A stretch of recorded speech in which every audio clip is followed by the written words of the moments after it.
Hello everyone and welcome to Rational Science.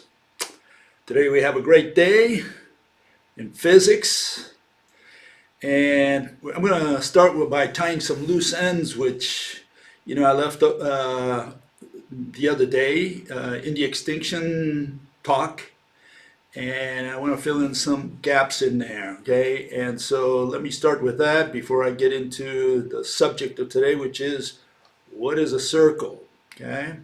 Okay, so let's start with this. And here you see some rotting fruits, okay? You see some strawberries at the top and some apples and whatever on the bottom. And the first question I've got is why doesn't that continue forever?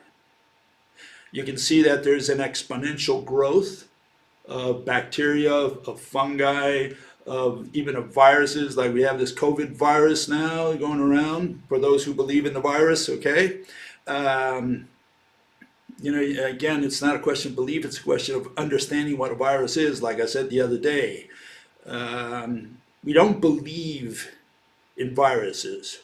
We listen to the theory and we understand it. Once we understand it, that's where science ends.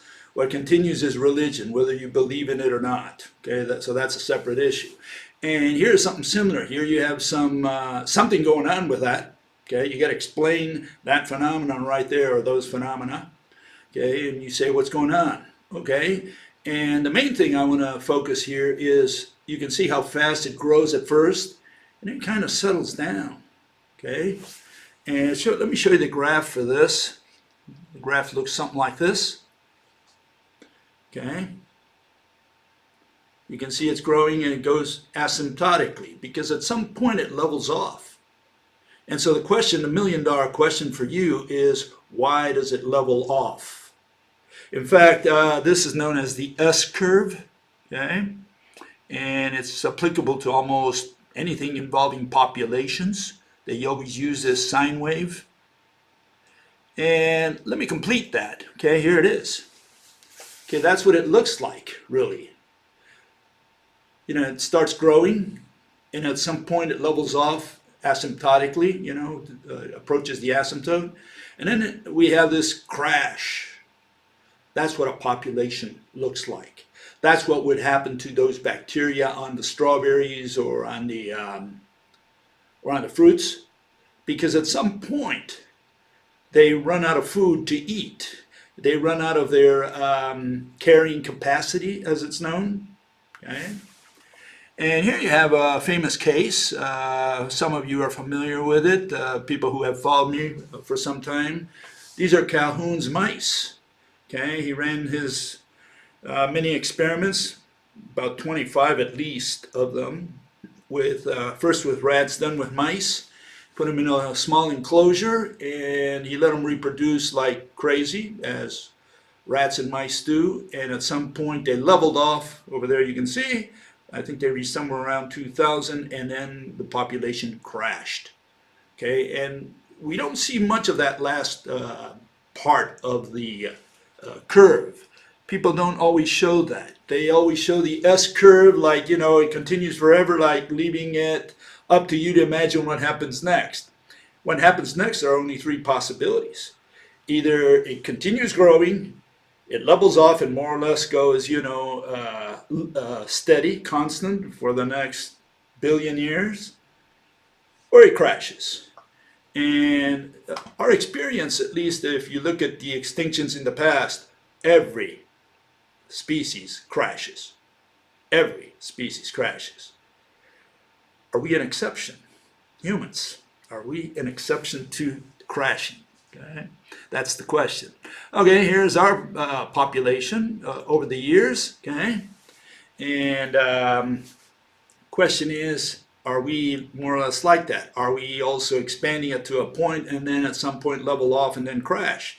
Here it's from the start. You can see it. Okay, this is from the year one, and you see how it grows relatively slowly at first, and you'll see towards the end how fast it grows. The population, how we expanded in the last 200, 300 years. There it goes. Speeds up. Okay, and you can see how that goes. Okay, that's how human population has grown on the planet. If we look at the time lapse picture, time-wise, of human population across the planet, global. Okay, and here you have our world population growth. Now, the red stuff, that's our population. That's our total population. But I want you to focus really on the green line there because that shows our annual growth rate. Okay, that's the rate. And you can see how the rate grew together with the population.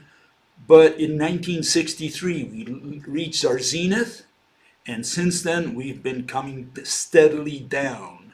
And I'm going to emphasize the word steadily because in the 14th century, we had the mid 14th century, we had the bubonic plague that wiped out, they say, anywhere from a third to a half of Europe, of the population of Europe. And we recovered. We were still quite young. The population pyramid of humans was quite healthy still. So we had a lot of young people and very few old people. So we continued to procreate even after the 1400s. But now you see something different. Now you see that in the year 1963 was the last year where we had a very high rate, and we've been essentially plummeting as far as the rate is concerned. You can see how our rate has come down, and that's the reason for the concave curve for the total population, the red. Okay, that's why it's leveling off. That's why it's curving. It's approaching the asymptote. Okay, so that's the population pyramid for the not the population pyramid, but the total population for the Earth. Let me show you the population pyramid. Okay, this is what it looks like for the world. You see it on the top, and you see different years here, just snapshots. Okay, and the one in gray in the center, that was the oldest one. 1950, then you can see the darker gray, the blue, and the outline in red, which is what is projected for the next few years.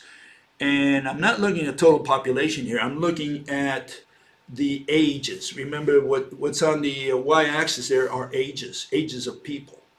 And we're seeing that we're seeing more people up in the higher levels. People reaching their 60s, 70s, and 80s, and fewer coming from the bottom. Why? Again, because we're reproducing fewer children. And down at the bottom, you see just a case example of the United States also.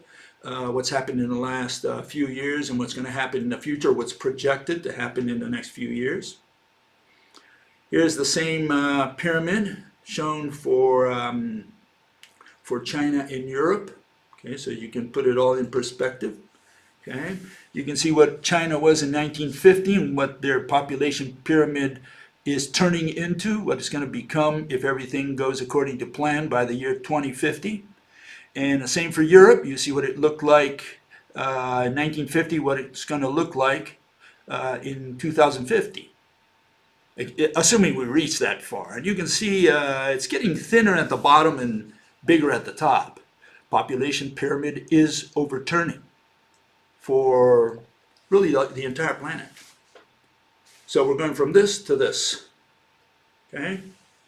And why is that so? Well, I'm going to get to it because I'm going to be answering some questions at the end of the lecture. Okay? People who ask questions along those lines, so I'll answer those. If you stick around, you'll hear them at the end of the show. Okay? Let me show you this. Give me a second here, I can get it up there. Okay, this we have to superimpose upon that, and that's that we're losing our genetic diversity on top of all this. Okay, and I say that the reason for this is that for the last 200, 300,000 years, we've been inbreeding. We've been having sex with each other, not with any other animal or cousin that can enrich our gene pool. Okay, so we've been inbreeding, 200,000 years of inbreeding and more. Okay, and now even a pack of chimpanzees maybe a troop, anywhere between 50 and 100 chimps, has more genetic diversity than the entire human race. And it makes you kind of think, we've lost our genetic diversity. Anyone who you marry today is essentially your brother or your sister, genetically, okay, from a genetic standpoint. And so we end up with this, okay? And these are the, what tells you when a species is old, according to Bill Gates, okay? So you don't believe in Bill Gates, you'll be okay, okay? But this is what I propose, this is what Mother Nature gives clues to what an old species looks like. Those are the symptoms of an old species. Reproduction, low fertility, which is what we have today. We have very few kids. We're having fewer kids as time goes by. We live long lives. When you live long, that means you've been around for too long. Okay? And you might say, well, we've only been 200,000 years on the earth, and the dinosaurs were here millions of years. Yes, first of all, you got to look at mammals. That's one issue. But the other issue is that not everybody follows the same curve. In other words, we follow all the same shape of the curve, but not all curves are so lengthy. Some are very flattened out, like it happens very quickly. Okay, and that S curve that I just showed you, it happens quite quickly. And for us, it happened quite quickly. Why? Because we managed to conquer the planet. We came across all kinds of diseases. We got used to those diseases, which became endemic. We get the colds every year. They don't kill us anymore. They used to wipe out humanity. They don't do that anymore. Smallpox has been eradicated, and it was killing fewer and fewer people as time went by, even without vaccines, because we started getting used to them. Remember, we used to cough at the Aztecs. They would die like flies. Why? Because the Spaniards had some exposure to this disease for thousands of years, which was in the Eurasia region. America's never had come across that, and when Spaniards came over, they just coughed and the Aztecs fell. Why? The Spaniards could, they were used to these diseases. And so now, we've covered the planet. We've found almost every disease there is out there that could affect us. And, if there's a disease out there that can kill us, we're going to kill it before it kills us. That's one issue. The other one is that we're probably going to get used to it and it becomes endemic. Okay, so that's all that happens to diseases in the long run. Okay, and we're big. We have big sizes for a mammal, even for a mammal. Not as many mammals are as big as us. We're numerous. We're almost 8 billion big mammals on the planet. And again, we've lost our genetic diversity. We've got very low genetic diversity. These are the symptoms of a species that is about to reach its end. That's on the last leg, according to me. Okay, so food for thought, and I just wanted to fill those holes in there. Okay, also before I get to circles, I want to talk about an article I read today. It's about a gentleman. His name is Carlo Rovelli. He's a mathematical physicist, so-called physicist. Okay, we call them here mathematicians. They do everything by magic. All their physical interpretations are not even magic. They're unimaginable. Magic was what they had in the days of traditional religions. When they brought in angels and God and spirits, and they used to do all this magical work out there. No, quantum mechanics, as we saw the other days, is no longer even magic. It's irrational. You cannot even imagine it. And that's what these people preach. They all believe in this. All these mathematical so-called physicists believe in these mathemagical explanations. And why do I mention him? Well, let me point out who he is first. It's this gentleman here. Okay, he's an Italian mathematician, and he wrote an article a couple days ago, and I just found it today in a magazine called New Scientist. It says, the title was, Quantum Weirdness Isn't Weird if we accept that objects don't exist. So you have to, once you concede that objects don't exist, you're okay, then you're fine.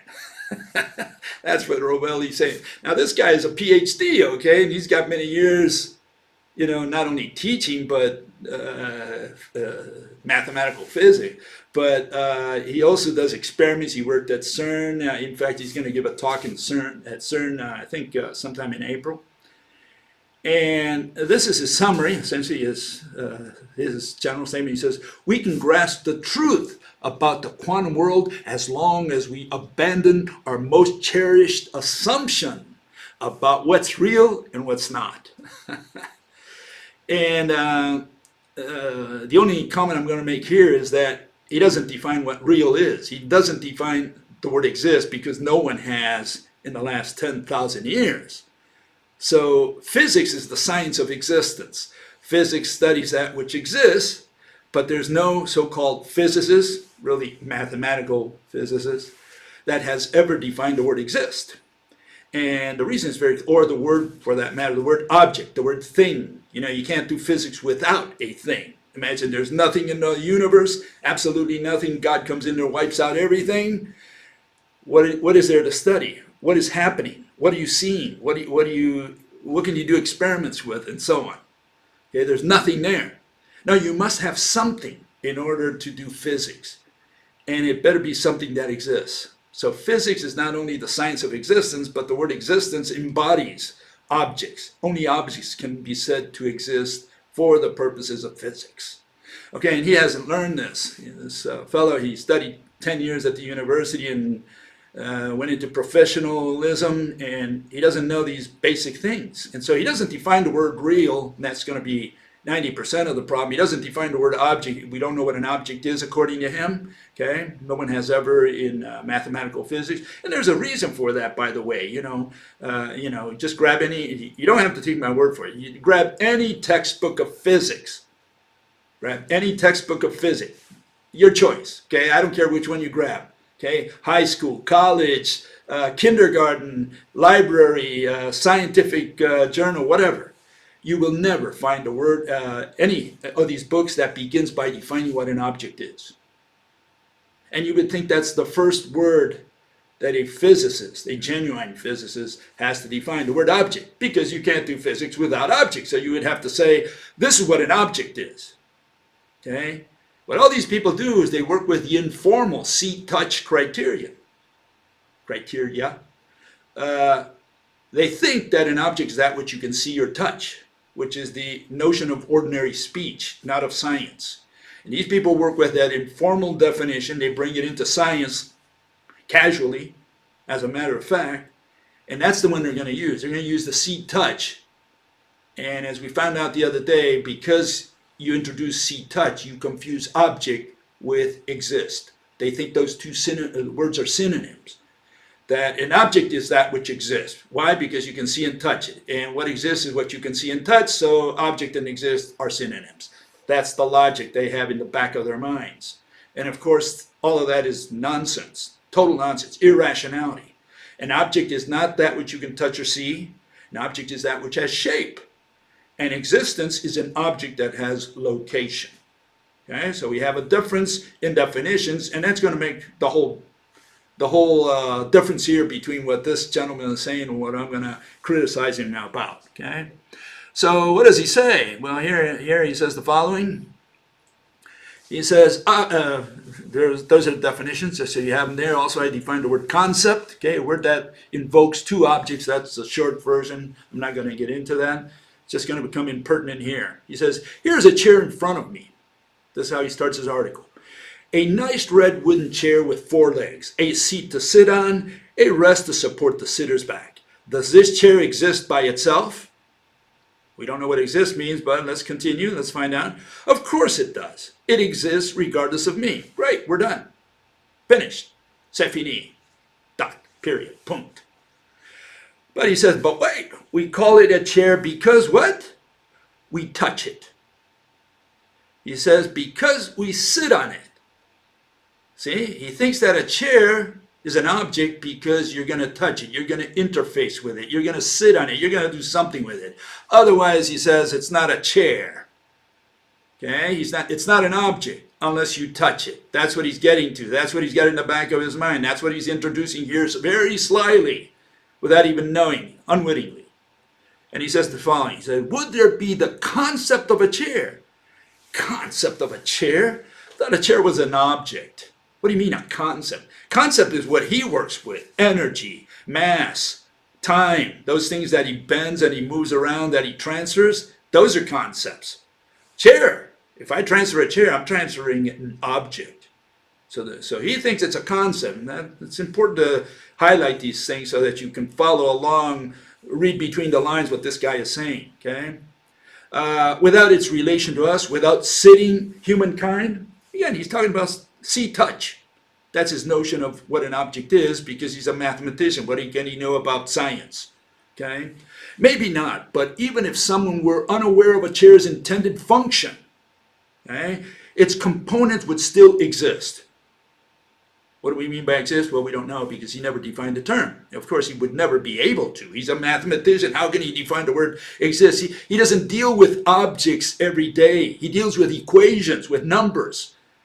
So he's the wrong person to be interpreting what's going on in the world, and in the microscopic world, and in the macroscopic world out there. You know, relativity. These people have no mental capacity to deal with these issues. They're not trained, they're not skilled for these things. Everybody thinks they're geniuses because they can read the hieroglyphics of math, and they say, oh, look, he knows how to read all those equations. He must be a genius. Well, he might be a genius for that language, which is all that it is. It's like saying that a Chinese is intelligent or a genius because he knows Chinese. And this is more or less the same thing. You know, he knows math, which is a language. And because he knows this language of relations, everybody thinks he's a genius. And it turns out that because of that, you put your faith in him that he can interpret the world for you. Just like the priests of old used to interpret the Bible for the flocks who did not know how to read, you know, in the Middle Ages. He was the only guy who could read in town, so, you know, he's a genius. That's more or less the situation today. Maybe not, but even if someone were unaware of a chair's intended function, again, he's focusing on function, okay? Its components would still exist. For instance, the smooth red wood it is made of. Made of mereology, religion. An elephant is not what it is made of. It's not the atoms that comprise it. An elephant is what I'm pointing to. That's an elephant. That's a chair. That's a table. That's a tree. That's a rock. A rock is not the atoms it's made of. A rock is not gazillion atoms, and an elephant is 2 gazillion atoms. That's not what an elephant or a rock is. A rock is what I'm pointing to.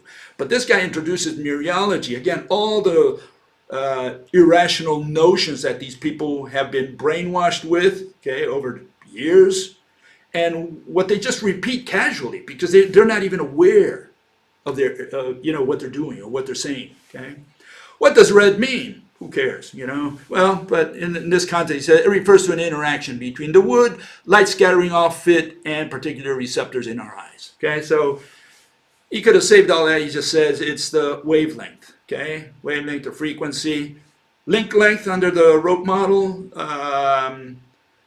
number of links. Okay, but he continues. It's important to see where this guy's headed with all this. He says the following. Okay, goes in here. He says, regardless of that, the atoms of the wood are there. Okay, the atoms are there. So what? Even in the absence of our receptors or the light that may bounce off those atoms. Okay, dig down deep enough and things, remember he's talking about things, okay? I don't know what he knows but what a thing is, but he says these are things, have properties that are independent of anything else, right? Well, shape, for example, that's the only property all things have. It's the only property that is universal, okay? But I guess he doesn't know what shape is. Perhaps not. Quantum physics, They call it physics, which describes the bizarre behavior of the physical world at the most elementary level we know, maybe telling us the opposite. Things don't have properties exclusive to themselves. Their properties only exist. Properties exist. I thought it was objects that can exist. What do you mean properties exist? There is no such thing in science as a concept existing. Property is a concept. Concepts don't exist. Okay, not in science, maybe in religion. So he's talking about religion, this fellow. And he says their properties only exist by virtue of their relationship to other things. In other words, he's talking about, again, see, touch. Just like there are really no chairs without someone around to interact with them and see them as such. Again, interaction, what is he talking about? What you can see or touch. He's talking about interaction. That's what quantum deals with. Okay, you want to see, touch, they want to do experiments. Okay, that's what the, quantum is about. Coming to terms with this idea may clarify the persistently mysterious nature of the quantum world. No, the reason quantum has an irrational explanation has nothing to do with coming in contact or interacting or anything like that. It's got to do with the fact that quantum relies on particles. It's the particle hypothesis which is irrational, which cannot be used to explain not a single phenomenon of the microscopic world. All of them fail with the quantum, with the so-called particle model. You cannot explain straightness, why light travels straight. You cannot explain diffraction, the wave nature of light. You cannot explain any of the wave characteristics of light or attributes of light with a particle. I mean, does a particle move up and down? Does one little particle follow the other one when they do the little sine wave thingy? Why would the particle move up and down if it's a discrete particle that is not in contact with the next particle down the road? And so you cannot explain this, or then you have more irrationality when they say, a particle can be at two places at once, or that this particle over here, through entanglement can affect that particle over there. By what mechanism? Please explain the mechanism. And what they do is just put spirits in there. They put magic. They say this one does, when this one is clockwise, the other one goes counterclockwise, and vice versa.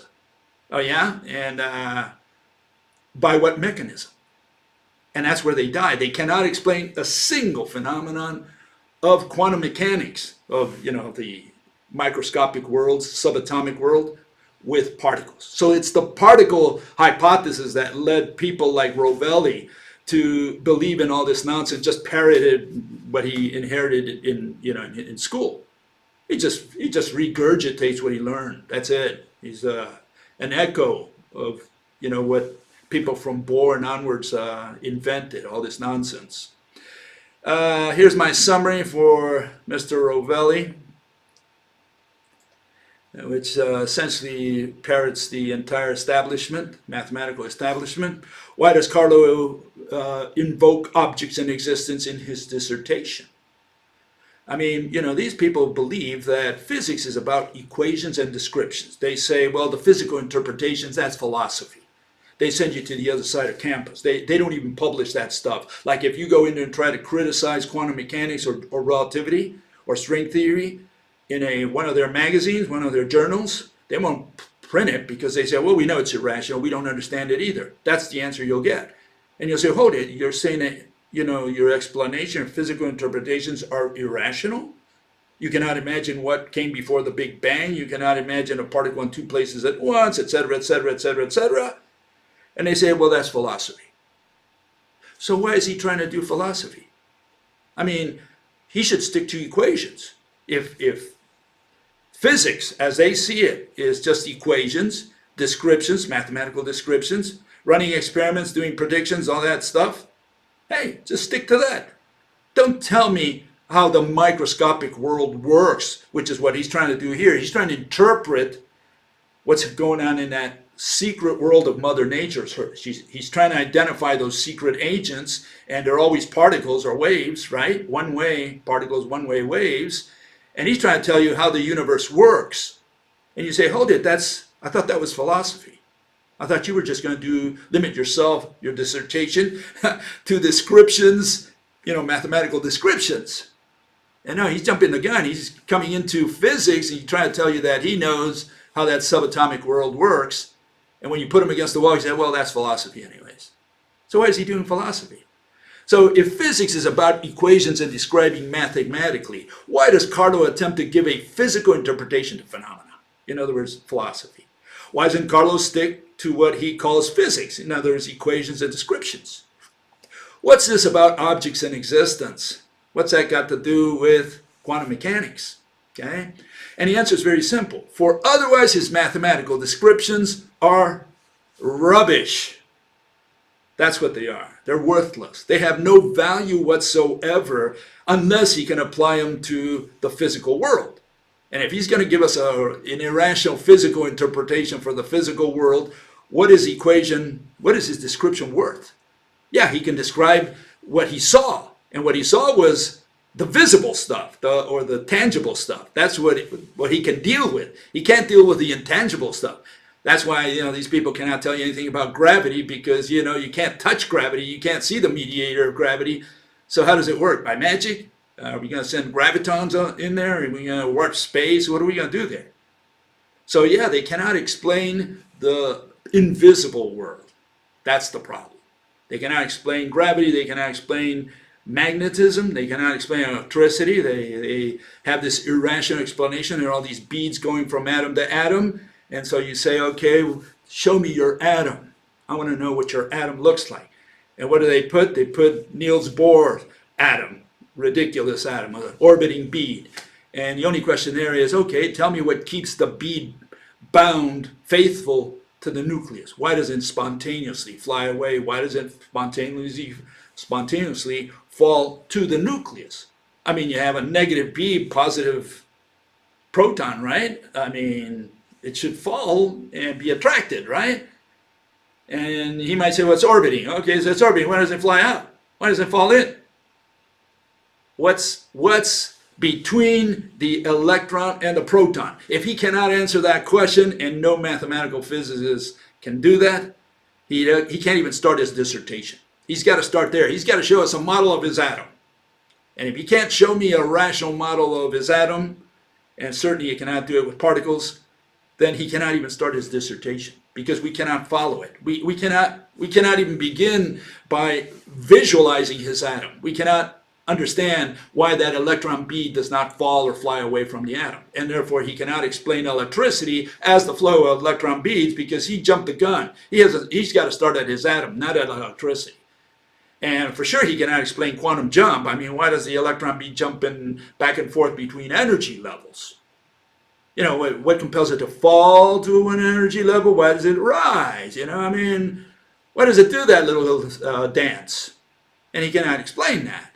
Okay? Especially when Rutherford says that between the electron and the proton you have just empty space. So if it's empty space, which in quantum means it's filled with all kinds of stuff, right? All these things that pop in from the void. But if it's empty space, there's nothing there, why doesn't the electron bead fall to the center of the atom, to the nucleus? He cannot explain that. And if he doesn't have an atom, he can't start his presentation, and his degree, his 10-year PhD degree is worthless. What he studied was religion. A lot of math and then religion, which is what he tries to explain here. Physics is physical interpretations. That's what physics is about. Anyone who's outside of that is not a physicist. Okay? That's how simple it is. If you can't give me a rational explanation how the subatomic world works, okay, means that you're not a physicist. Okay? All you are is maybe a mathematician, like Mr. Rovelli. Okay? Okay, let's get on with the subject matter of today, and that's going to be this thingy we call a circle. And the reason I chose this is, lately we had several questions or several issues, several comments on the circle. It turns out no one knows what a circle is, so I had to create a lecture just specifically to explain to people what a circle is. Okay, so this is the now let's see. There's another here. This is it. This is where the guy started. He said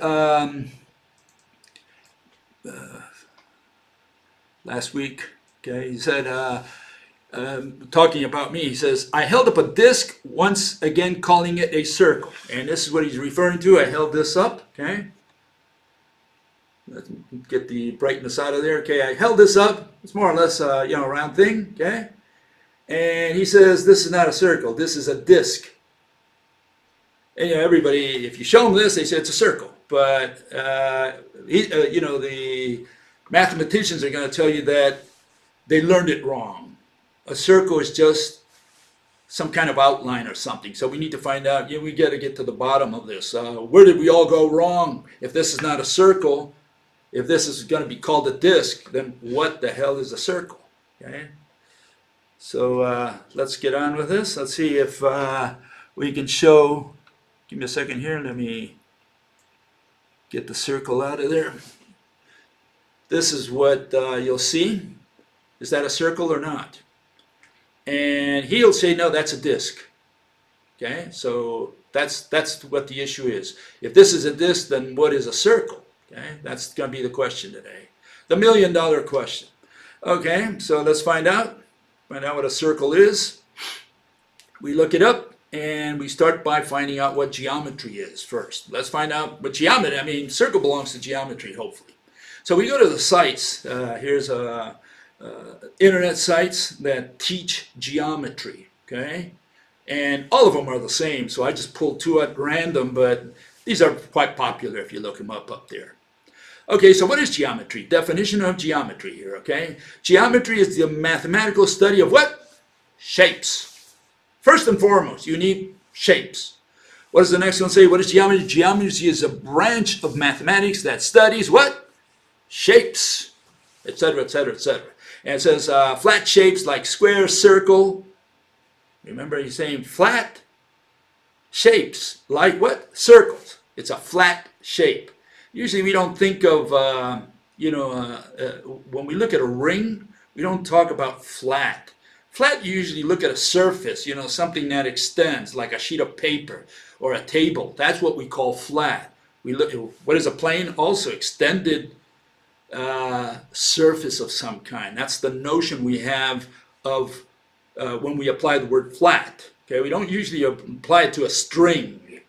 In a circle, we don't say, oh, that's flat. That circle is flat. We don't say that. We usually, when we talk about flat, we talk about something like this, which is, I use this one for the flat earthers, okay, this thingy.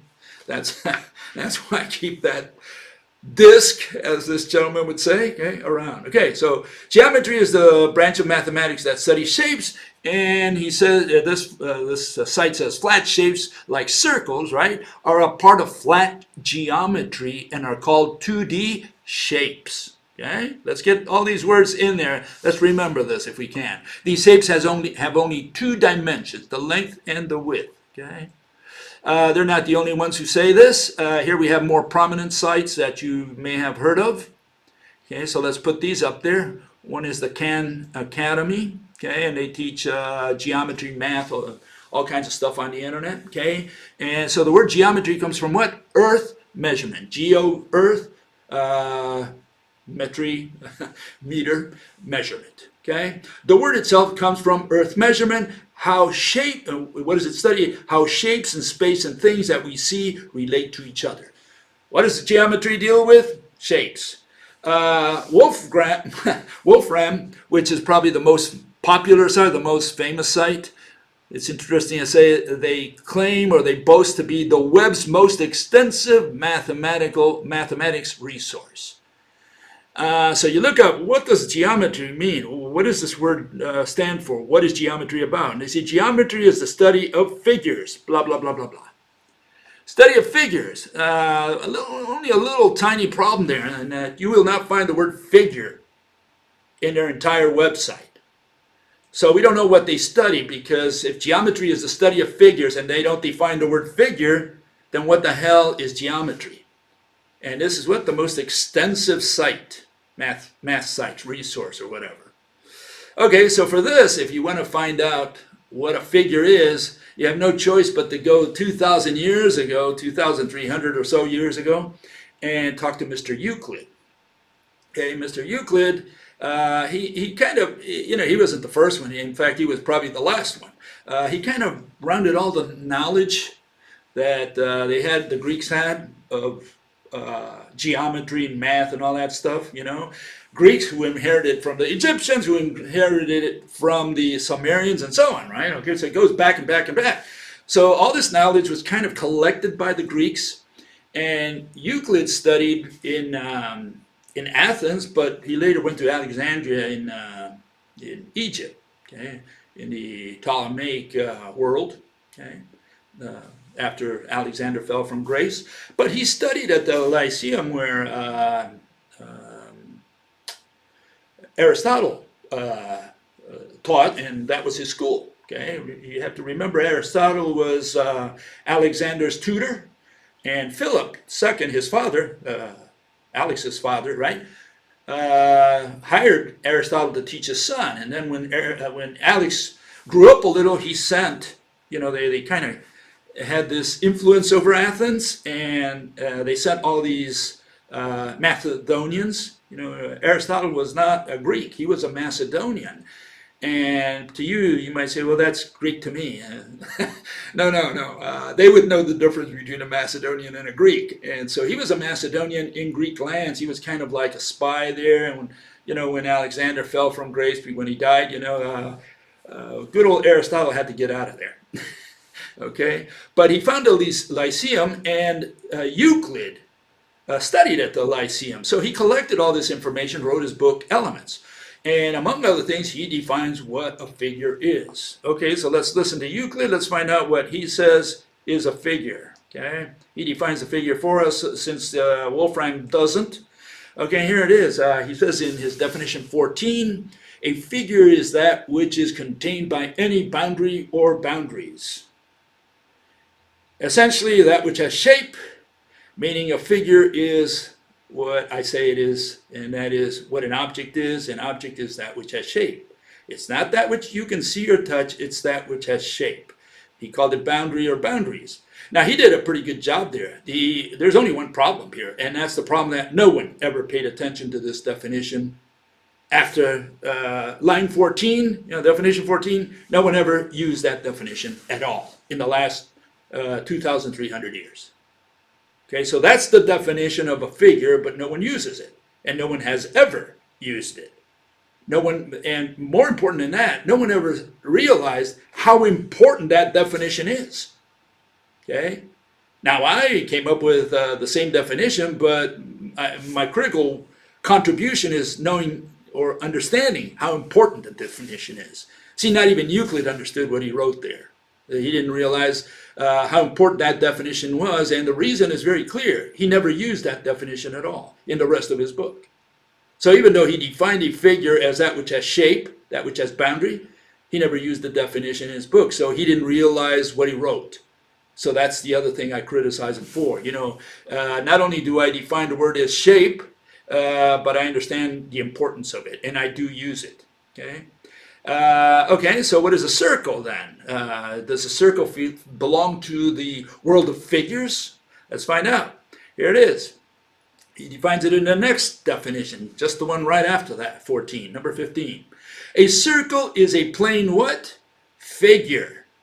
Okay? A circle is a plane figure. What is a figure? That which has boundaries, that which has shape, right? But this one is a plane figure, meaning we need to know what a plane is. And what is a plane? Well, a plane is, a continuous sheet of paper. It's a continuous surface. That's what a plane is, okay? And it says contained by one line such that all the straight lines falling upon it from one point among those lines within the figure equal one another.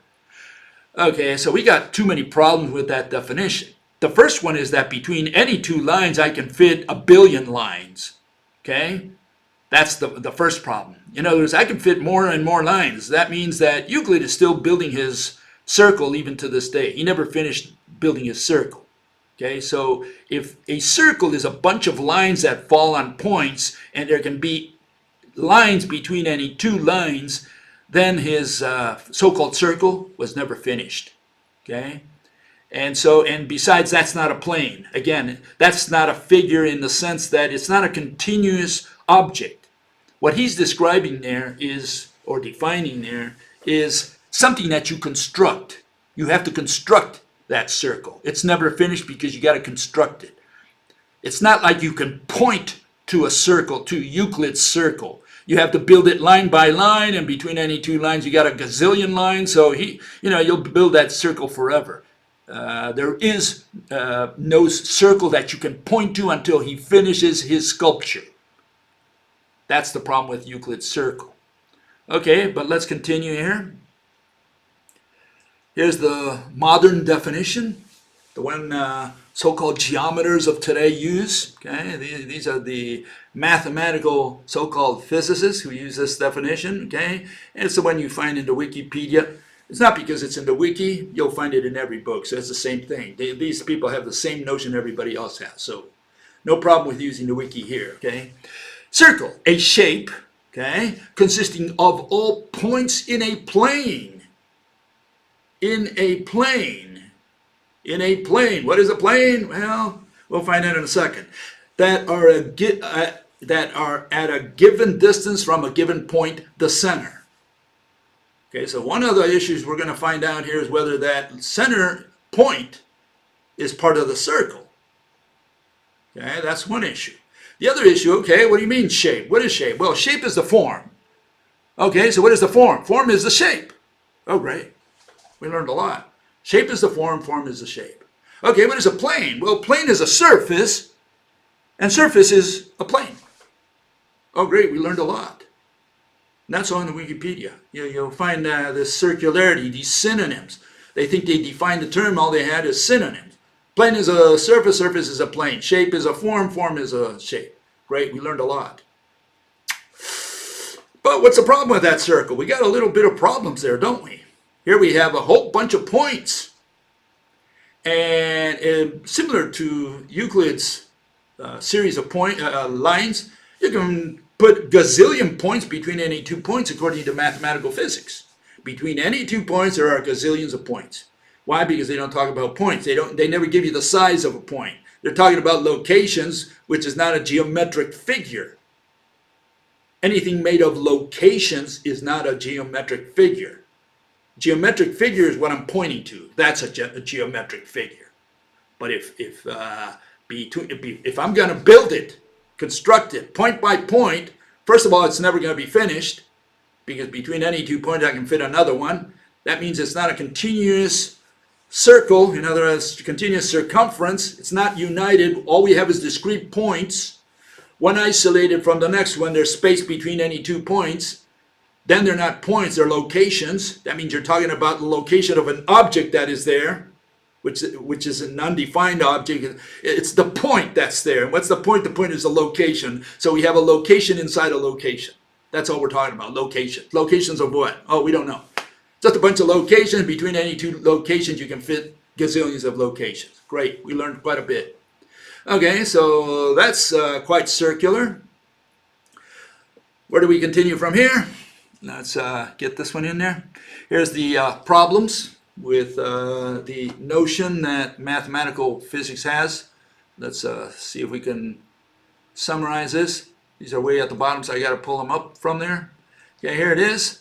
Fatal problems with a mathematical circle. Okay, the first one is it's still under construction. Okay, between any 2 points, there's another one. Circle of points does not enclose a surface. Okay, because it's leaking. The surface is leaking through between any 2 points that's trying to enclose it, because there's always a space between there, between points. Okay, circle of points does not enclose a surface, especially if the surface is not part of the circle. I mean, if the circle is not this, if this center does not belong to the circle, we don't even have a surface. Then we don't have a plane. I mean, is a square just the outside? Is a triangle just the outside? Or is a triangle the whole surface? Is the square the whole surface? Is a circle the whole surface? Okay? Otherwise, what kind of plane do we have? Is it just lines? Is that what a plane is? Just lines? Just a contour line? Okay? And circle of points is not a plane. Okay? Circle of points is not a figure. Okay? That's mereology, because all you're saying is circle is a bunch of points. That's what you define. And that's known as mereology. It's irrationality. It's religion. Okay? That's mathematical physics, not science. Okay? We don't use mereology. An elephant is not a bunch of points. An elephant is what I'm pointing to. Okay? And likewise, a plane is something I can point to. Like, I can point to this. Okay? I can point to this circle here. Okay? I can point to that. I can't point to a bunch of points surrounding space, each of those points which is a location. I'm not pointing anything so far. So far I've got nothing in front of me. I've got a bunch of locations in midair. That's not a circle, that's not a plane, that's not a figure. Okay? That's a movie of you building location by location, whatever's in those locations, a location, frame by frame. That's all you're doing. Okay? You're building something in a movie. And the definition is actually a proof, because you have to run a test. You gotta do something. This tells you how to draw a circle, point by point, if that's what a circle is, right? It's just telling you how to do it. They say you just put one point next to the other, and they have to be at a certain distance from the center, etc. That's a construction. That's not a circle. That's not a finished figure that you can point to again. It's not a sculpture. And it requires an experiment. What you're doing is, let's find out if it's a circle. Let's build it. Let's do the experiment. That's what these people are saying. Okay? Okay, and here's the other circle that they have. And this is even funnier, okay, because this circle is even worse. It's which is the other definition of circle that Wikipedia has, okay, by the way. And it's equivalently, it is the curve traced out by a point that moves in a plane. So here we have a dynamic figure. It's built, by rolling a little point around so that its distance from a given point is constant. Okay? So is that what a figure is? Is that what a sculpture is? The guy chiseling? Is that what a sculpture is? Or is a circle what you point to? See, these people are constructing it point by point, and they're saying, well, you can either put points next to each other, or you can just roll a point all around, and we're going to call that a circle. Is that a figure? Is that a geometric figure? Is that a plane? Or are they talking about a movie where a little dot moves around? And so you see it in the frame in different locations. Okay? So you see the problem. The problem is that these are not definitions of figures. These do not belong in geometry to begin with. None of these definitions belong in geometry. Neither Euclid's, nor the dynamic, nor the static one that mathematical physics has today. Okay, so let's get the summary on this. And here's my take on this. These are the questions for you. If a circle is not a disk, which this is a circle, okay, and these people call that a disk, okay. If a circle is not a disk, if it's something other than what I just showed you, if it's something else, this bunch of dots or whatever, is a circle a figure? Okay, is this dot going around? Is this location moving around? Is that a circle? Is that what we call this? Is that a figure? Okay.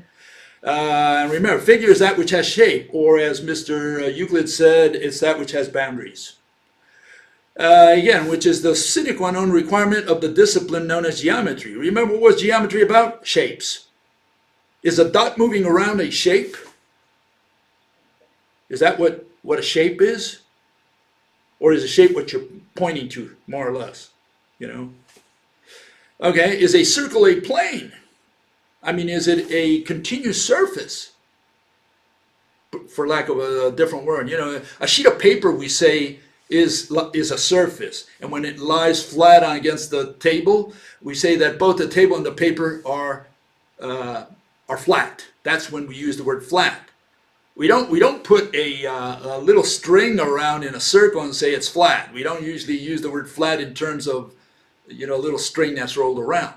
We use it when we talk about a surface, a plane, like squares, like triangles, like circles, like this. That's what a plane and what a figure and what a plane, what a shape is. Not a little dot going around, meaning a location that goes around, because again, we don't know what's in that location. Okay, again, a pattern sheet, that's what I'm talking about, okay? Because that, you cut a sheet of paper and you say that's a circle. Okay, does the center point belong to the circle if the circle is not a plane? I mean, if it's just that line around, does the center belong to the circle? Can we talk about the center of the circle? Okay. And what's the diameter across? Empty space. I mean, we talk about diameter, we talk about circumference, Again, is there a difference between circumference and circle then? Are they synonyms, circumference and circles? Okay. Is that what a circle is? Just the outline? And is a circle something we construct or draw, right? Point by point. In other words, is it dynamic? All these questions are for you, okay? So you can answer each one, okay? And let's see what kind of answers you give, for those people who say that this is not a circle. Okay? Yeah, a circle is what you call a disc. And whatever you call a circle, we have no idea because it doesn't belong in geometry. That's the answer to that question. Corollary, if a circle is a bunch of dots, it is still under construction. There are infinite dots between any two dots, and that does not belong to the discipline known as geometry, which is what? The study, first and foremost, the study of shapes. Okay, we got it? So there's homework for everybody. Anyone who wants to give it a shot, anyone who says that I'm wrong, that I'm irrational, there you have your chance. You can write all you want. Explain exactly what you mean if a disc is not a circle. Okay, let's get on to the questions and comments for today. Yeah, here's the first one. Fellow says, I wouldn't be surprised if we were talking about extinction, the first few issues. I wouldn't be surprised if we see a bright future for what? Safety, pleasure, and religion. And he goes into a long list of things. He ranted on infrastructure, technology, science, R&D, environmental services, tourism, archaeology, climate and existential risk management, blah, blah, blah, blah, blah, blah, blah. That's what we have today. So what's new? So he's saying that we have a bright future in the same things we're doing today. That's all he said there. And I don't know about that. Yeah, we can all come up with the same things we have today. The issue is try to come up with something new that we don't have today in the services, okay? Not something that we already have because, like I said, the issue here is that we've moved from labor-intensive services to services which are all internet services. We're all internet workers. Okay, everybody's getting into the internet world and just doing internet services, and that's leaving aside, it's a new branch of services, the information branch, and all the other services, the labor intensive, like, barbering, cutting your lawn, delivery, for example, pizza delivery and so on. All those require people, okay? Require that you do something with your hands, okay? When you're doing computer programming, yeah, you're using your fingers. That's about as much as you use your hand, but you're not doing that like on someone else. You're not cutting his hair. You're not cutting his lawn in that sense. Okay, it's a different type of service. It's called information. You're moving information around. You're investing in Bitcoin. You're investing in the stock market. You're putting yourself. You're opening a branch on the YouTube or whatever and talking about something. So they put ads in your site and you get paid for those ads, and it's just an ad world, a commercial world to sell things. Okay, and that's a different kind of world than saying I'm going to do some barbering for you, I'm going to cut your hair. Those are two different kinds of things. of services. And so, yeah, you got to come up with new types of services. Those services this fellow mentioned, they're what we have today. They're old services. Okay, we've had them for quite a while. I don't know if he's aware of them. And so here, I think the same fellow, he can say, we who already live in cities feel the increased population density more due to three factors. General population growth, urbanization, he mentioned another one, okay? Urbanization, which frees more land for agriculture and nature, which lets flora and fauna recover. However, we let it in itself give rise to growth of acceptance and interest in hunting. My God, this guy, I don't know if he's living on the same planet as I am. We must be in different worlds. Yeah, urbanization. Let's get on. That's the answer, one of the questions I want to answer. But another fellow raised the same issue or similar issue, so let's kill those two birds with one stone. Here's the other fellow. He says the following. He says, in a wealthy nation, people have less children because they do not need children as a retirement. Okay? In poor nations, people have more children for retirement. Increased household wealth lowers population, and increased poverty increases children. How mistaken all these people are. I don't know, they just memorize whatever was taught to them. They never did a minimum of research.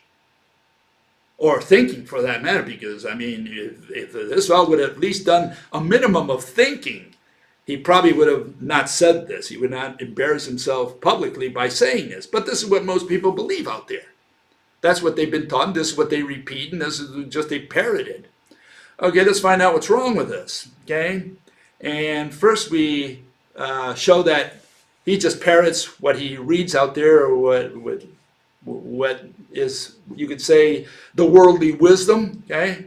And this is the worldly wisdom. It comes from World Vision, people who deal with these issues, and they say, why do poor people have large families? Okay, let's find out. I mean, if someone knows, it's got to be World Vision, right? I mean, these people are smart. They cover the planet. They help children everywhere in the world. They got to know why, the poor have large families. So what's the reason? He said, well, they say, high child mortality rates. Okay, so you have too many kids, half of them die, so you have more kids to make up for those that died. Great. Misconceptions about family planning. Lack of access to health services. Okay, what's that got to do with having children, with the sex drive? Does that mean if you have access to health services, you're not going to sleep with a girl next door? Patriarchal values. Yeah, in certain cultures you have this patriarchy model still with father ordains, and that's the model they copy, and they just say, well, father had 10 children, so I'm going to have 10 children too. Forced early marriage, okay? Lack of education. So we have kids because we are ignorant, okay? Religious, keep all these in mind. Religious beliefs, okay, yeah, God sends me, the kids. Social reputation, hey, you're the macho, you got to have 10 kids to show that you're a stud, right? Family legacy, in other words, it just comes down the family tree, okay? And then I had to expand on this one, limited finances. What do they mean? Families in poverty, farmers, for example, right, may have more kids as a way of supporting the family livelihood. Okay, and part of that is the care for elders. So this is why poor people have large family. And this is what everybody just repeats and just thinks it's the truth, and they just repeat it. They parrot it. They say, well, it's common knowledge. It's like a no-brainer. Is it? Let's find out who's the guy with no brains. Okay, let's clarify these people. This is their notion. The notion they have for what modern day, right, poor people look like, okay? These are poor families, okay, and they have lots of kids. So this is the image we have today. We say, oh, look, all these poor people, they're ignorant, they don't have health services, they need to maintain the old people, and so they have kids. Pure ignorance and just poor. And, it turns out they're always dark-skinned. They're either black or Indian or Mexican. It's all those people who have, all us white folk, like me. Hey, we're smart. We stand out of the way of I'm white. Paleface, we have no children, even though, there's a saying that we have that, if you have one child, well, that's a modern family. If you have two children, whoa, that's a numerous family. Okay, that's a very big family. And if you have three children, you're a peasant, you're a farmer. And I have three boys. So you know where I fit in. I'm a peasant. Okay, so let's clarify to these people, okay, where their ignorance lies. This is the filthy rich of the 19th century. These were the people who had children. Okay, these were all rich families. Look at how many kids they had. Do the rich have kids today? Okay, and then the other issue, look at the bottom right. The bottom right, the one in yellowish color. You know who that fellow is? That's Jacob. His other name was Israel. And he had 12 children, the 12 tribes of Israel. Why? Because he was a rich man in his days. That's why they put him in the Bible. He was a prominent guy. Okay, he had cattle. Okay, so he was prominent. He had his sheep. He was a big man. He had 4 wives. He had lots of kids. He was a rich man. Why? In those days, it was important for a rich man to have children. Okay, so something's changed. And now these people don't have children, okay? But, I have a little anecdote that I'd like to share, and that's that I had this pretty ignorant woman. She was from the country in another place, another time, okay? And she had one child. She came to the city, and she had one child. And I asked her one day, I said, so when are you going to have your next one? And she said, no. What do you mean, no? And she said, no, she's not going to have another one. She can't have another one. She can barely maintain one. She had to bring the kid to work because she was a maid. And here was this woman. She was not studied at all. She was not, you could say she's intelligent in the sense that, world wise, in other words, she did understand, and she came to the city. She realized she couldn't have children. I said, hold it, let me ask you something. How many kids did your mother have? And she shocked me. Her mother had 7 children, and that was only her mother, because her father had a few more. He had like 5 wives in the town. I mean, he was married to one, but he went around, and he had like 50 children. They all looked like her, she said. So here you had this guy in the country. He's got like 5 wives, extra-official wives. He had like 50 children. This woman had 7 children. Here's one of her children. She comes to the city, and she only has one. She doesn't plan to have any more, no matter what. And you say, hold it, this woman is poor. This woman is uneducated. And she does not have children or any more children. So you say, hold it, it's got nothing to do with being poor or being uneducated. It's got to do with something else. When you drink wine with water and you get drunk. And when you drink beer with water, you get drunk. When you drink rum with water, you get drunk. So you conclude that the common factor is water, so water is what's making you drunk. And that's the error these people are making. They're saying that poorness is the common factor. And that's not the case. Not at all. It's coming to the cities. It's the transition from the country to the cities that's killing children today. The reason we're not having children is because women are coming to the, men and women for that matter, but primarily women, they're coming to the city and they realize they can't have children in the cities. That's why we're not having children. And, some women take a little longer than others to realize that. Some have 2 or 3 by the time they figure it out, that they can't live in the city with 3 children. And sometimes it's too late. They have to donate the children here or there, foster homes, or leave them at the door of the church.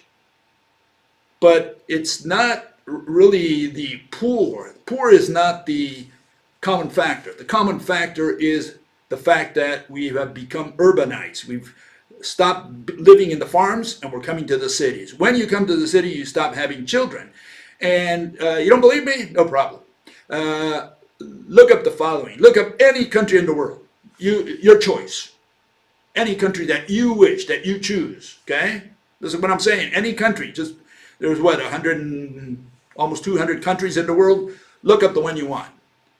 I want you to find out if there's any country that is the growth rate of that country is going down. And just like I showed a minute ago, you know, in that chart, I want you to see if, not down, I mean going up. You'll see that every country in the world, the rate is going down. And the reason is transition. What is transition? The movement from the country to the city. Once you come to the city, you stop having children. So the factor of killing children is the fact that there's this transition going on. When we were in the country, when you have this country mentality, you have children. And when you come to the city, you have the city mentality, whether you're in Nigeria, whether you're in Palestinian, whether you're in China, whether you're in South America, it doesn't matter. You come to the city, you stop having children. Miracle. It's known as density-dependent birth rates. Density-dependent birth rates. What did I show at the beginning? I showed these fruits, and the bacteria multiply.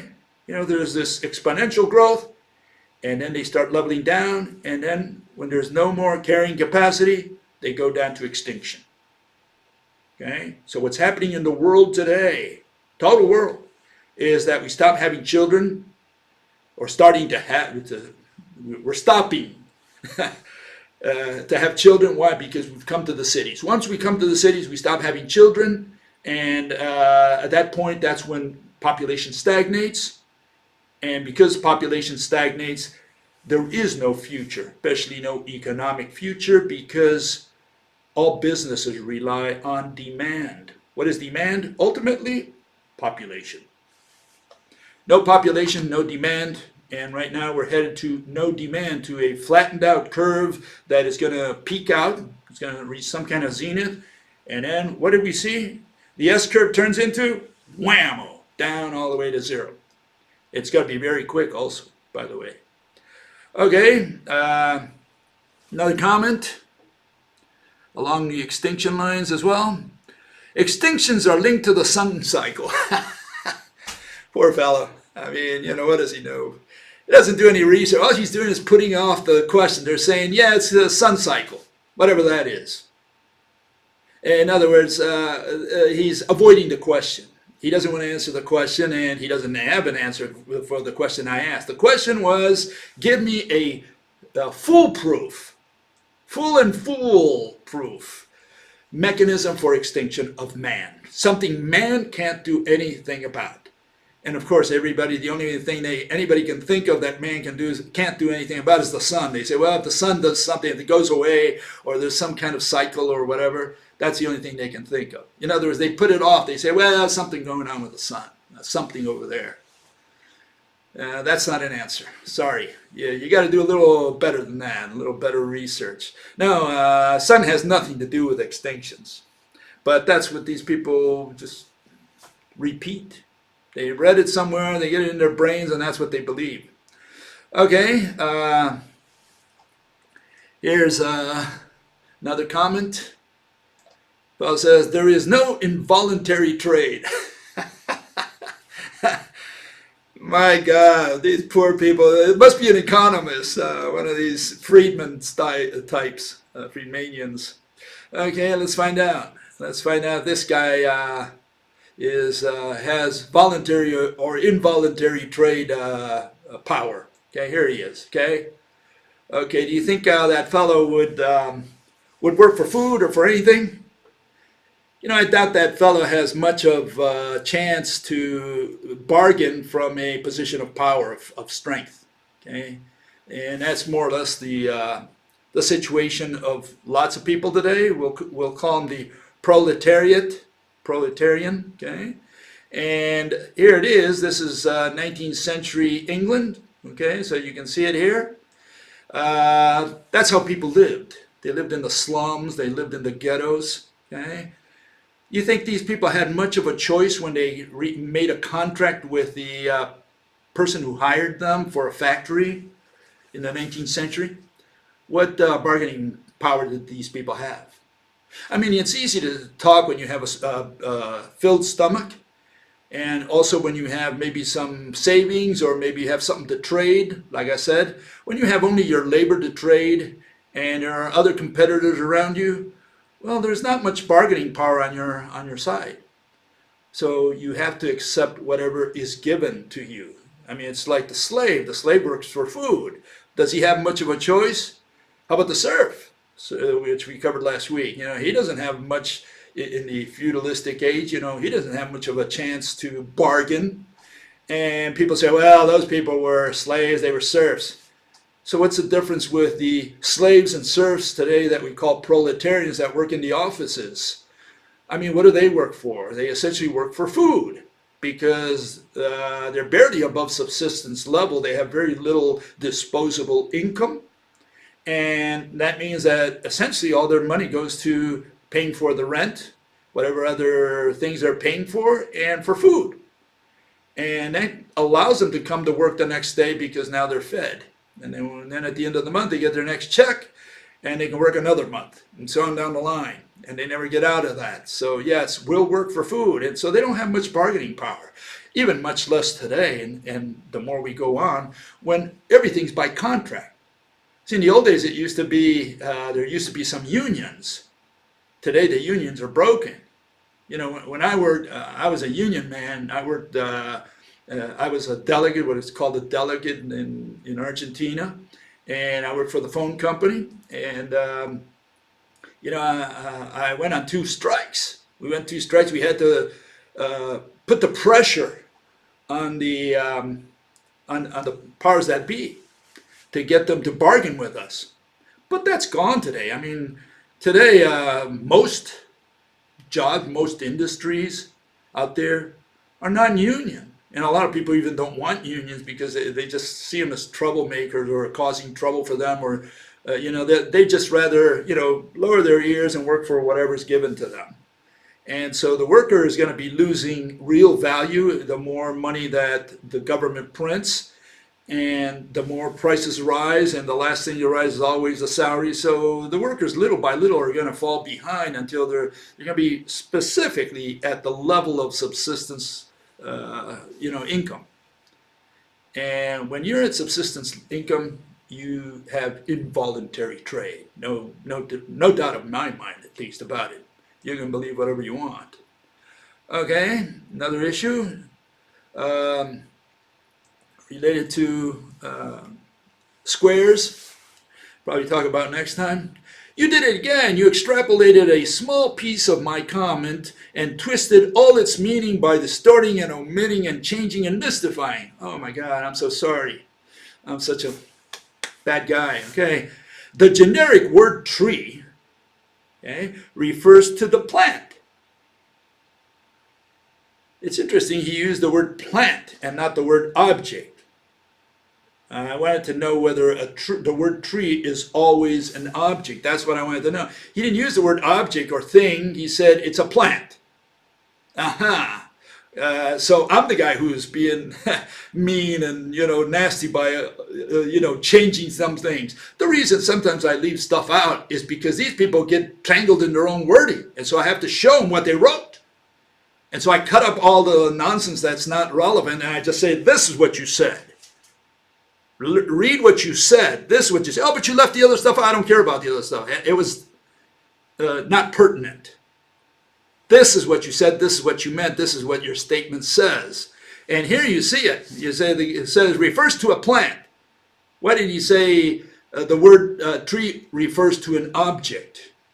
That's the question. That was the question, and he avoided it. And so I'm going to beat him with a baseball bat. No doubt about it, because this fellow's a chicken. Okay, he's not coming clean. Okay, and here it is. Okay, so here are the questions for this all.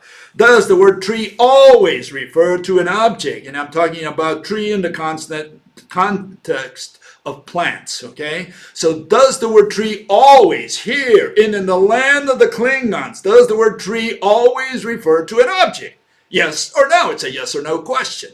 I don't want an explanation. I just want a yes or no to that question. It's a Y or an N. That's it. Isn't tree an object 100% of the times we use it here and in the land of the Klingons? If not, what category of words do you put it under? What do you pretend to put the word tree under if it's not an object, if it's not a thing, if it's not an entity, a body, a structure? I don't know how many more synonyms I got to mention. Is the word tree always in reference to an object? Yes or no? Very simple question, I think. And it's a yes or no. I don't want anything after the yes or no. I need a yes or a no. That's it. Does the word tree always refer to an object? Okay? And why do I mention that? Well, because this guy continues and he says, well, let's see. Got another issue here I want to mention before I get to that one. Put it over here. So this is the issue. Okay? In science, there are only two categories of words, objects and concepts. There is no third category, okay? Otherwise, you're going to have to fight very hard because I'm going to tear you to pieces if you come up with a third category that doesn't fall under one of those two. What is an object? That which has shape, okay? What is a concept? It's a word that invokes two objects. It's a relation, okay? Okay, that's what it is. A word that invokes two objects or two words treated momentarily as objects. For example, the typical case of the word space. When we say space, an object, for the word universe, the word space is treated as if it were an object, a thing, for the moment. You know, you're talking about two things, a relationship between the stars, the matter, and the space. That's what a universe is. Okay, if you can point to it, okay, static, single frame, independent. I'm not going to do all the little details. Everyone who's been following me knows what I mean by that, I guess. It is an object. If I can point to it, it's an object. Can I point to a tree? Hopefully, yes. I don't care if the tree is drawn on a piece of paper and you say tree, I point to it. That's the word tree. That's what I'm pointing to. That's a tree. It's got shape. Okay? It's an object. Otherwise, it is a concept. Okay, so tree is always an object. Don't know how to say it to you, but the word tree always represents an object. So don't tell me it's a plant. You only alluded to you ran away with your tail between your legs by saying, "Oh, a tree is a plant." It's not an object; it's a plant. Okay, yeah, I understand. Okay, another issue. Also with the tree, and I think same fellow says, the representation on the screen or on a hypothetical sheet is not an object. Oh. And does not exist. Why does he bring the word exist into this at all? What does the word exist have to do with what we're talking about? We're talking about the definition of the word object. We want to know what an object is. What does he do immediately? Go into exist. That's what everybody does. It does not exist. Who cares? We're not talking about existence. Not because object and exist are synonymous, okay? But because, I like this one, 2D figures have no location. What did he say? He says 2D figures. Let me repeat that. He said 2D figure. That's a 2D figure, right? A square is a 2D figure. A circle is a 2D figure. I mean, if we're just looking at the plane, right? The face. And he's saying that's not an object. Because what? 2D figures have no location. That's what he says. That's why they're not synonyms. Let's look up the word figure so we educate this individual. So he kills his ignorance. Okay? Okay, here it is. What is a figure? Is that which is contained by any boundary or boundaries according to Mr. Euclid. What is a figure? Even if you look it up in the dictionary today. Form or shape. So he's saying the 2D object is not an object. You just said it's a 2D object. It's a kind of object. Yeah, it's a 2D object. That's what a 2D figure is. It's a 2D object. That's what you said. That's why I cut out all the rubbish that comes after that, because I want to point that out to you. I don't care whatever you said after that, doesn't matter. You got to understand where you got the error, because you got a mental problem in not understanding what I'm saying. I'm saying that if you're going to use the word figure and you're going to call it a 2D figure, you're saying 2D object, and that's what a square is. It's a 2D object. We can get rid of the 2D because we don't need it, because it's an object. It's just a different type of object than a cube or you know, a tree or a dog. These are different kinds of objects. But they're all objects. Why are they objects? That's what you got to figure out. Is it not an object because it's 2D? Well, you just said it's a 2D object. So it is an object, according to you. I don't know if I'm getting through to you. But you just said it's a 2D figure. And a figure is an object, and you're saying that it's not an object.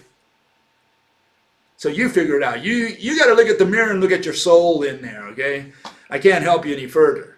Okay? It's all these people all these people have one thing in mind, and keep this very tightly with you, okay? What do they have in mind? They're protecting their religion. These people want to protect their words. They want to protect the ether, the field, the plasma, these words that they use. They want to defend the wave, time, all these words that they use as physical objects.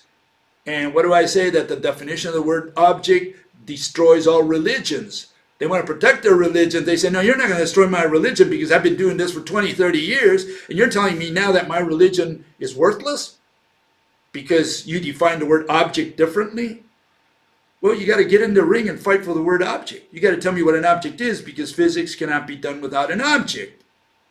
And physics deals with which objects? With those that exist. Physics doesn't deal with objects that don't exist, like circles, okay? And again, we're not talking about this, okay, in a sense. We're talking about the face of this. Okay? That's what a circle is. The circle is not three-dimensional. Circle is two-dimensional, okay? It's got only length, width, and height. That's all a circle has. But the point here is that, a circle is an object. And so are anything that is two-dimensional. It's an object. It's just a two-dimensional what? Object. Two-dimensional what? Figure. That's the word you're going to use. Otherwise, what are you going to call it? A two-dimensional what? Concept? Do concepts have dimensions, width and height? Okay, so yeah, you got to look deep into your soul here, okay? You got to get your language straight. I'm going to be tough on you. I'm going to use my dough roller on you. Okay, be ready. Bill's coming after you. Okay, final issue today, question, comment here. Fellow says, I do not understand why you say that the torsion is not instantaneous. He's talking about the rope, okay? And remember the rope model of light? What are we talking about? Well, we're talking about torsion moving along the rope, okay? That's what we're talking about. So fellow says, I do not understand why you say that the torsion is not instantaneous, zero time. Okay? Notice what he's saying. Zero time. Never heard of that. What is zero time? You know, I know about 1 second time, 2 second time, minute time, hour time, year time. I know all those. I've never heard of zero time. Zero time sounds like no time at all. And it's like multiplying 1 second times zero. What do you get? Well, you get 0 seconds. What is 0 seconds? Is that zero time? One frame in the Universal movie, is that what zero time is? Just one frame? You mean location? Is that what zero time means? Zero motion, is that location? The hypothesis of rope is that is rigid and right, meaning straight, I guess he meant by that. If the rope is not rigid, okay, the oscillation of the atom jump is equal to C. Okay? He's saying that the pumping, right, of the atom has to be at a velocity or a speed of little c, 300,000 kilometers per second, to torque the rope at that speed, okay, to match the speed of light, okay, and deformation of the rope need to be considered. Oh man, here's the experiment I can tell you to do to convince yourself that that's nonsense, okay. Take a rope, okay, two-strand rope, okay, steal it from your grandmother, okay, tie it at one end. Okay, you tie it at one end, okay? And then I want you to do the following. Stand at one corner with the two strands in your hand, one in each hand. And I want you to open them as quickly as you possibly can, right? Hopefully you don't do it at the speed of light, okay? And it'd be nice if you film that or have someone film it from the side, okay? So you opened up the rope and you open up in, I don't know, even if you want to do it slowly, you can do it slowly, okay?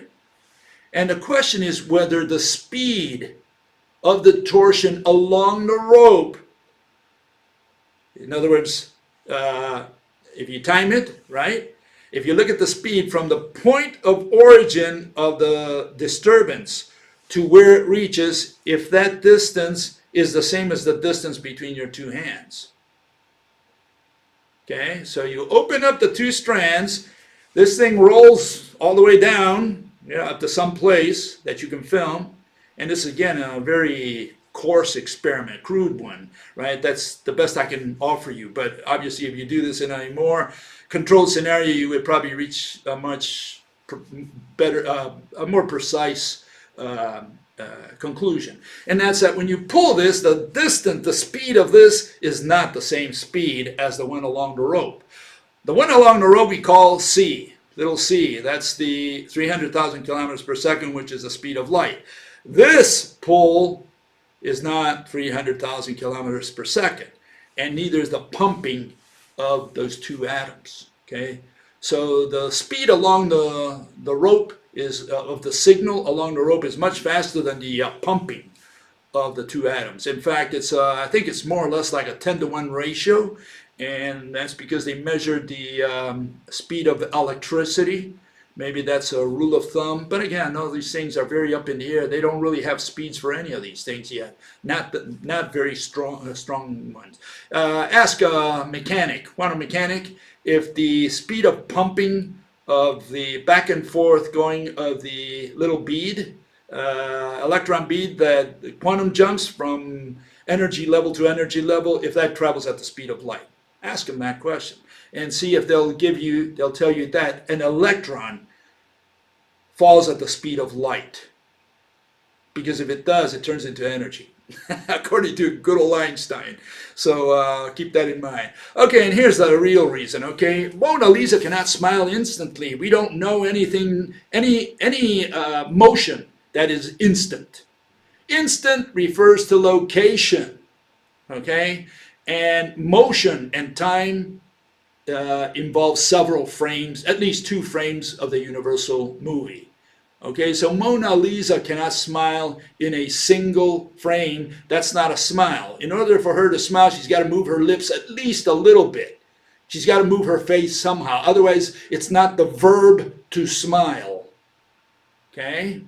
And people confuse ordinary speech with scientific language. Smile, for the purposes of scientific language, is a verb. Verb requires 2 frames as a minimum of the universal movie. Okay? So we can't have a smile in a single frame. You cannot have instant motion, instant time, zero time. Whenever you talk about zero time, whenever you talk about instant motion, what you're talking about is location, a static concept. And hopefully that sank into some brains out there. And with that, I'll see you next time, which is on Sunday. And I'll probably do a little more geometry because people have a tough time understanding all the errors we've made for 2,000 years with geometry. And I got to clarify it for them. I got to show them where the errors are, and they don't have to believe me. Again, it's to get them to think. Okay? We've done a mess.